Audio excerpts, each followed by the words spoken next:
Hey, welcome to the Pharmacy Residency Podcast, a member of the Pharmacy Podcast Network. I wanted to talk a little bit about getting through residency financially. There was a great Reddit post about side hustles, and someone mentioned DoorDash as a great way to get some extra pay. This was a PGY2 who used to be able to staff on weekends, but then they discontinued it, and the cost of living is higher, and certainly anybody in residency now is seeing that those rents are really going up.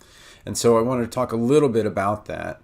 And DoorDash, I think, is actually probably one of the best things you can do, and I'll say why. The big thing about burning out is doing the same thing over and over again.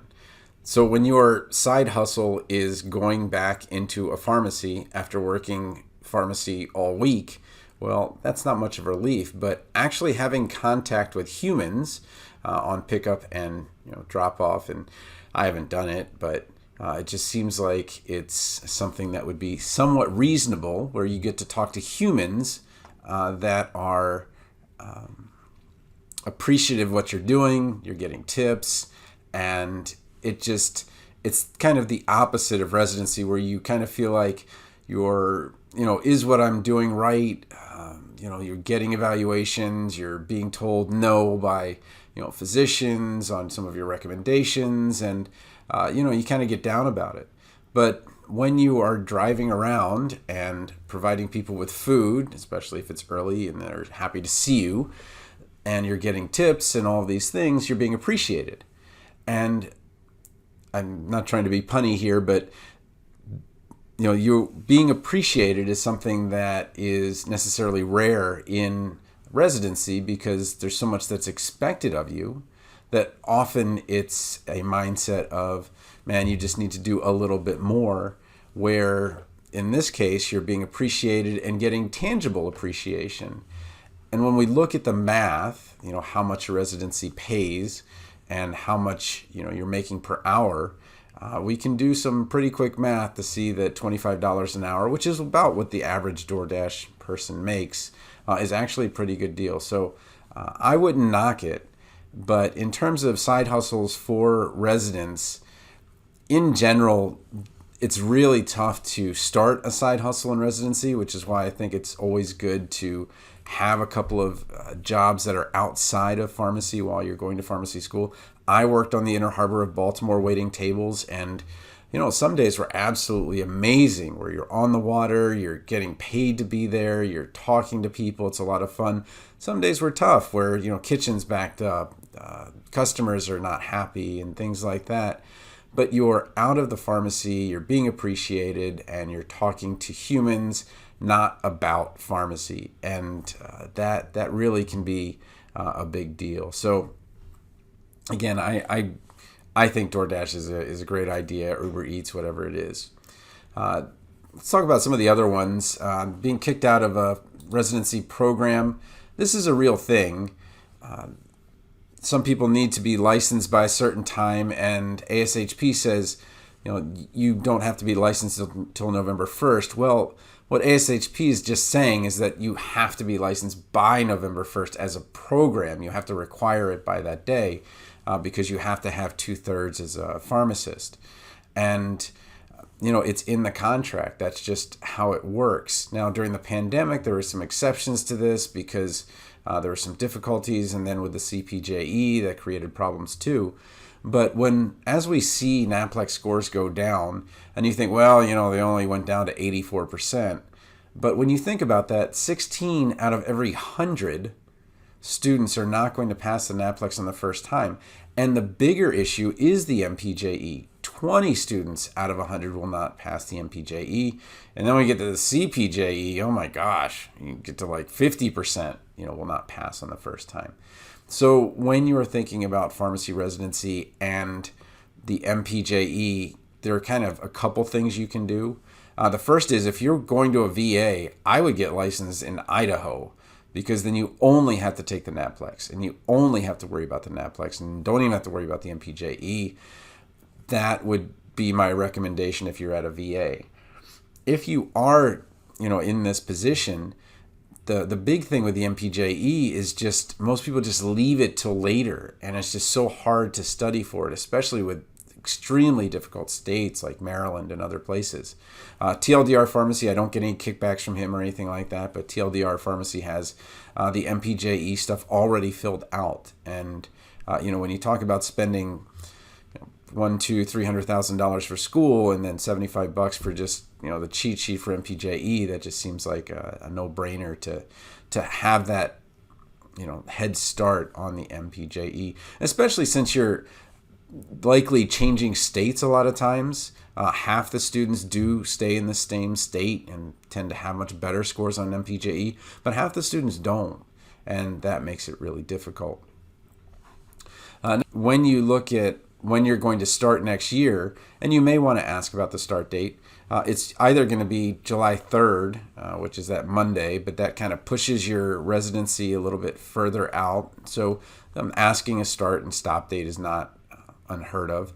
And then it's more likely you'll start the week before, which would make a lot of sense because you would want some kind of ramping up to get ready and all those things. Okay. This was, I don't want to say big news as much as kind of a shocking thing to see. There was a post on the Accidental Pharmacist about one of the three-letter stores, and three letters just refers to their stock tickers, wanting to decrease pharmacist pay by 50% and increase tech pay by 25%. And I think, there's huge number of upvotes on this. It's in the pharmacy Reddit, not the pharmacy residency Reddit. And they're just saying, well, the law doesn't allow that. Well, when we go down to our neighbors to the south and you go into a store and you say, I'd like to get amoxicillin, they'll just give you a bottle of 100 amoxicillin. And not that big a deal. Now, the United States is very litigious. We have a lot of lawyers. Somebody says, well, the clerk just handed it to me, and then, I got a super infection or whatever it is. So when we think about this, it's like, is this possible? And what we're really talking about is automation. Right now, as much as pharmacists make, it's still a lot cheaper to have a pharmacist do everything than it is to have a machine. But once that changes, or that the fact that they can't get technicians and pharmacists to work, well, they're going to go to automation. And there was a recent article in the Wall Street Journal where the other three-letter, or the other big three-letter, does turn to prescription filling robots. And these drug filling centers are nothing new. The local regional kind of grocery chain here, when I get my prescription from the pharmacy, they hand me a bag and sometimes try to put it in a bag. I'm like, it's already in a bag. You don't have to give it to me. It's already done. But they haven't counted anything. They've just pulled it from the tote, put it in alphabetically, handed it to me. I got it a day or two later. And the prescriptions coming from the robots are so it's RPH versus robot and all of that stuff. And the question has always been, are these going to replace us? And the idea is that no, what we're doing is we're actually giving the pharmacist time to do those other things. And then that brings on the other Reddit post, which I don't have up here, but flu swabs. So in addition to doing flu shots, how are you going to do flu swabs and put that in the same kind of workflow that you have? And that's a discussion for something else. But what I wanted to do was talk really about what are some of the things that you can do to do better in residency. So what I want to do is kind of talk about how it's not just money, it's where you live. And so let's talk about NYU, and I've never known how to pronounce this. I'm going to guess it's Langone Health, but it's the NYU Department of Pharmacy. It's on 551st Avenue. And if you don't know where that is, that's close to the East River. So if you're coming from Central Park, you would go down and over. It's probably right around where Midtown is. You'd go a little bit east of Midtown Manhattan. And we know Manhattan, one of the most expensive places in the world to live. So you get a stipend of $51,500. You say, okay, $50,000, not bad. All right. And then what we'll do is we'll look at Baltimore, so Johns Hopkins Hospital, 600 North Wolf Street, and many different places you can live in Baltimore. I know it pretty well. It's about $50,000 too. And then let's talk about Des Moines, Iowa. So $10,000 less, $41,742. So we'll say about $42,000. Okay, and immediately you would say, "Oh my gosh, how am I going to live on $10,000 less?" But let's take a minute, look at NerdWallet, which I think is the best cost of living calculator. How far does this 41,742 take you in Manhattan? So we put in 41,742 in Des Moines, and you would need $119,323 to have the same cost of living in Manhattan. So it's not like a little bit different. It is exponentially different. Okay, so that $41,000 actually you can get by in Des Moines with 41 grand. We're living in the suburbs of central Iowa, and we're just north of Des Moines, and we make obviously a lot more than $41,000, but just kind of incredible that the rent for a 2-bedroom apartment, and it's probably not this low anymore, is around $677. But in New York, in Manhattan, it's about $5,000. So just amazingly different. The median home price in Des Moines is about $319,000. It's about $2.2 million in Manhattan. So these are the extremes. I get that. But what I'm saying is, don't forget to make sure that you're looking at the cost of living. But let's look at Baltimore. Is the $41,742 in Des Moines reasonable and comparable to Baltimore? And we look at it and we see that, in Baltimore you should have about $52,892. So it actually does work out that if you're in Des Moines, it's going to be, about comparable. But when you look at rents, for a 2-bedroom apartment in Des Moines, again, they're saying it's about $700. You would probably want to pay a little more than that. In Baltimore, it's about $1,800, and I can tell you that's true. I've lived there and I know it. But I think that it's reasonable to say that those are somewhat comparable. Now, the next step, and I'm not going to get into it in this episode, is to look at the number of days you will actually work. So what is the staffing like? My understanding is that at Hopkins, they do 12 on, 2 off. I don't know if that's true or not, but if you're looking at places like that are doing, every other weekend of staffing, and you aren't getting the days off during the week, that is brutal. And if you talk to the residents, they will tell you, hey, it's exhausting, we're burnt out, and all of that stuff. So again, when it comes to finances, you can do DoorDash to make a couple extra dollars, get some relief from the pharmacy-ness of it. It's kind of fun. Now, with gas prices, obviously that kind of cuts into your money and things like that. But it's reasonable to do something like that to just kind of get away from pharmacy and all of that. But I really think that when it comes to choosing where you actually go, what city you actually live in, when you look at the pay, it's really pretty much the same, like that $40,000 to $60,000 range. Really, $60,000 way on the high side. Average around a little bit more than 50. That the city you're living in is really going to make a huge difference. So I think we're going to see a bit of a shift to some more moderately priced areas, like the Midwest, which we've always been known kind of for our lower cost of living.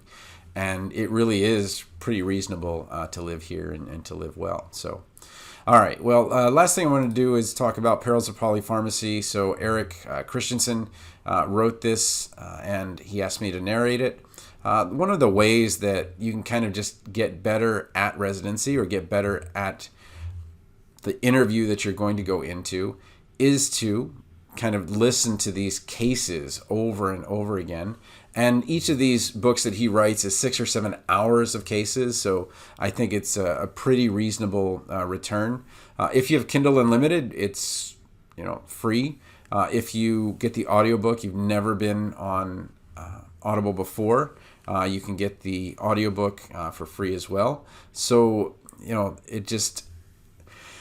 you forget how much time you spend in your commute and how much that really takes away from you.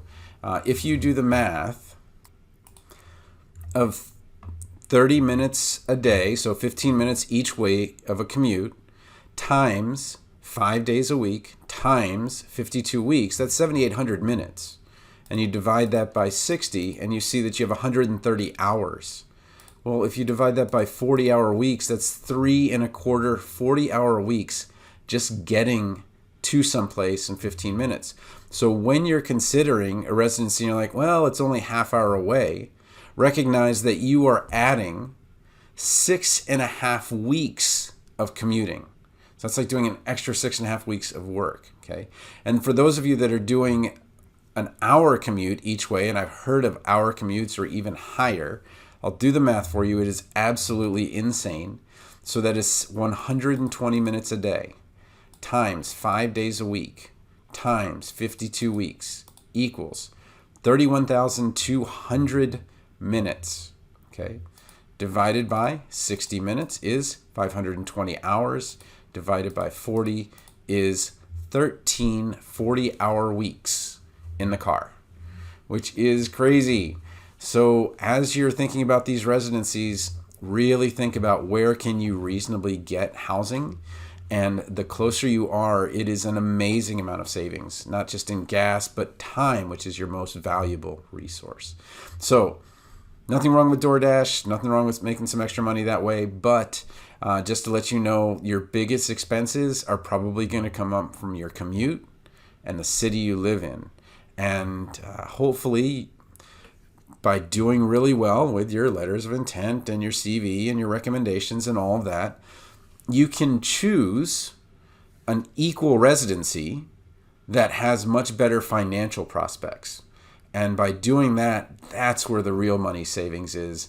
And that's where the quality of life just completely changes. So when you see people that are burnt out, first thing I always ask them is, well, how far are you going each way to work?